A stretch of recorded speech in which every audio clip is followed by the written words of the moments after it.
Je suis professeur de français. Dans mes vidéos, je traite des sujets en rapport avec la première année du bac et le bac libre. Mes vidéos peuvent aussi intéresser toutes les personnes qui désirent enrichir leur vocabulaire en français et leurs idées. Dans cette vidéo, on va travailler sur la médecine, un sujet sur la médecine traditionnelle et la médecine moderne. Mais avant de démarrer, je vous prie de vous abonner à ma chaîne pour encourager cette chaîne à continuer à exister. Le sujet est le suivant.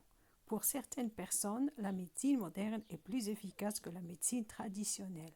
D'autres ne sont pas de cet avis. Donc, à qui donnez-vous tort ou raison? Exprimez votre point de vue, appuyé par des arguments et des exemples précis.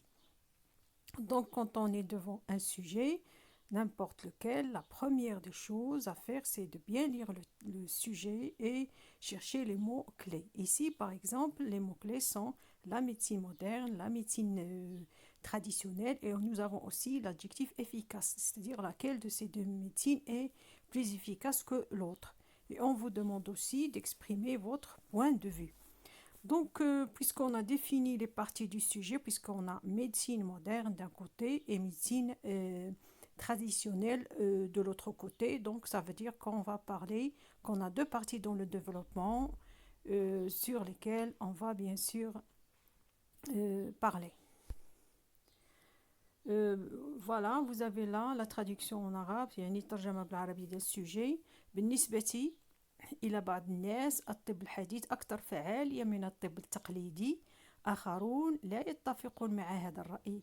عبر عن رأيك في الموضوع معللا بالحجج والأمثلة. هذا هو traduction ديال السوجي. يعني عندنا الطب الحديث والطب التقليدي. شكون هو فيهم اللي أكثر فعالية. Voilà, on va voir dans le traitement du sujet. Introduction. L'introduction, comme je vous le dis toujours dans toutes les vidéos où je traite des sujets, il faut toujours commencer l'introduction par définir le mot-clé. Ici, le mot-clé, c'est la médecine. Bien sûr, la médecine, qu'elle soit traditionnelle ou qu'elle soit moderne, est une science qui a pour objectif de soigner les maladies et de rétablir la santé. C'est-à-dire que la médecine, elle a pour objectif de soigner les maladies, soigner les maux, soigner tout ce qui ne va pas bien dans la santé. Plusieurs soins et remèdes sont en pratique. C'est-à-dire qu'il y a plusieurs façons de calmer les douleurs, plusieurs façons de soigner les maladies des gens. Certains ne croient qu'en la médecine moderne alors que d'autres préfèrent la médecine traditionnelle. À qui donnez tort ou raison? C'est-à-dire que c'est tout à fait normal qu'il y ait des partisans de la médecine moderne et il y a aussi les partisans de la médecine traditionnelle. Donc, traduction en arabe. الطب هو علم هدفه علاج الأمراض واستعادة الصحة. هناك الكثير من الطرق العلاج والأدوية المعمول بها، إلا أن هناك من يؤمن بأن الطب الحديث أكثر فعالية من الطب التقليدي، لكن آخرون يرون في الطب التقليدي بديل للعلاج الطبيعي. أيهم إذن على صواب. Développement. Personne ne peut nier le fait que la médecine moderne a atteint un développement sans précédent. Donc vous voyez là, on est dans le développement, on attaque la première partie du développement dans laquelle on va parler de la médecine moderne.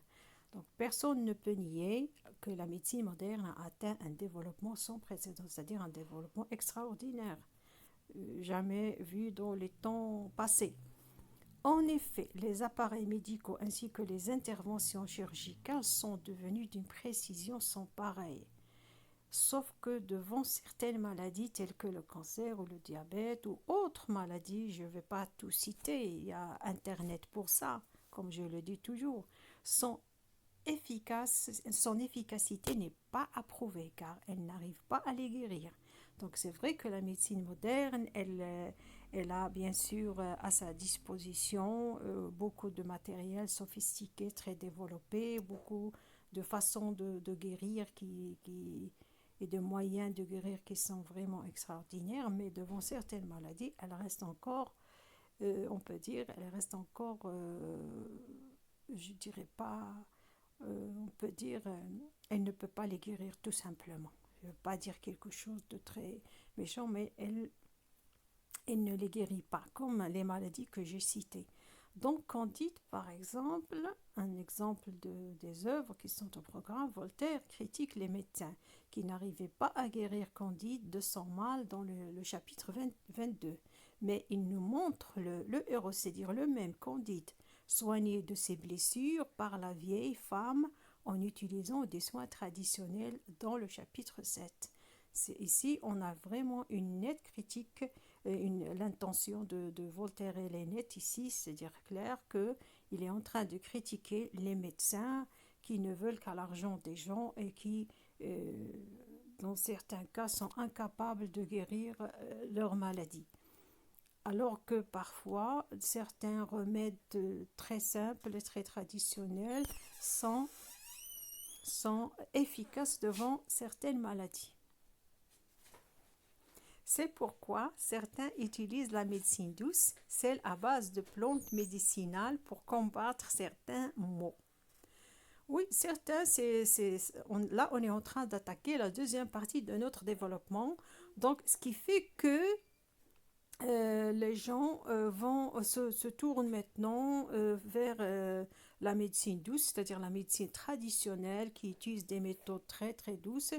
De même, pendant cette période du Covid, beaucoup de gens adoptent les méthodes traditionnelles. Par exemple, ça ce n'est qu'un exemple, les méthodes traditionnelles pour se soigner ou se protéger de certains virus ou douleurs, étant donné qu'elles sont issues de traditions ancestrales et surtout sans produits chimiques, donc naturels.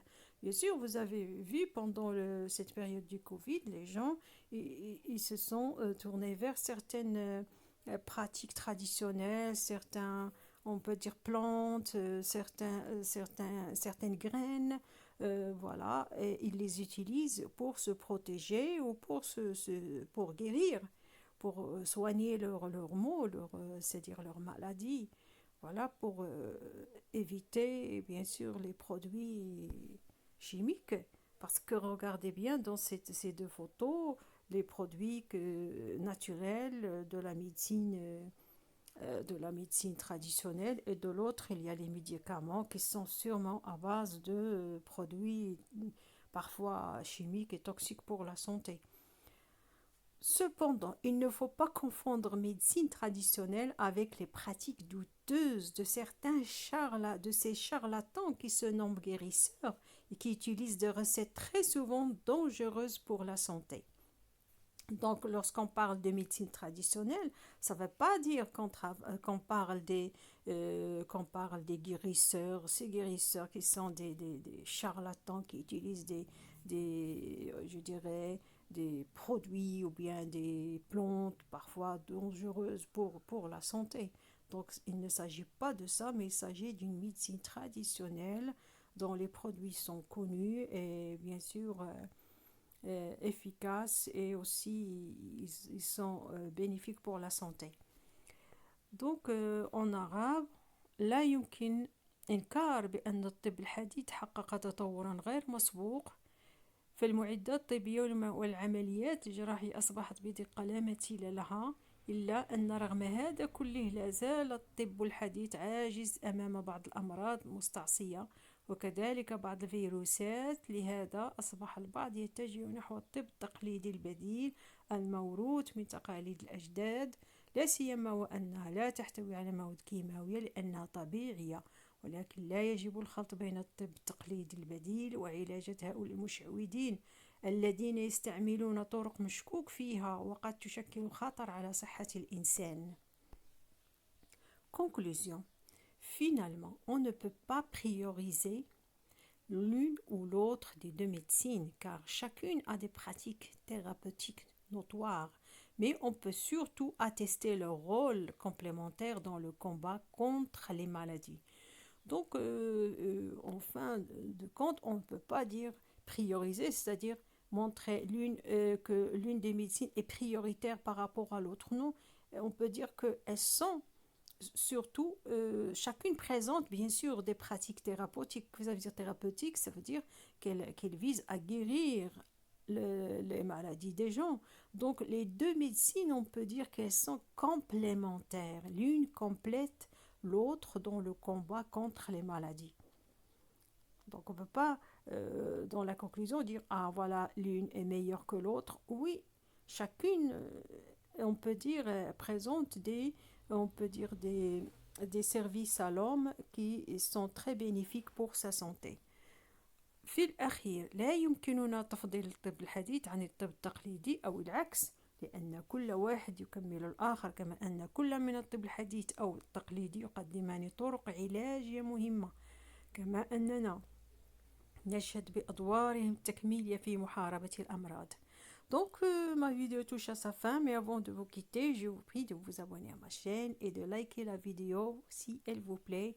Donc, à la prochaine vidéo et merci beaucoup de votre attention.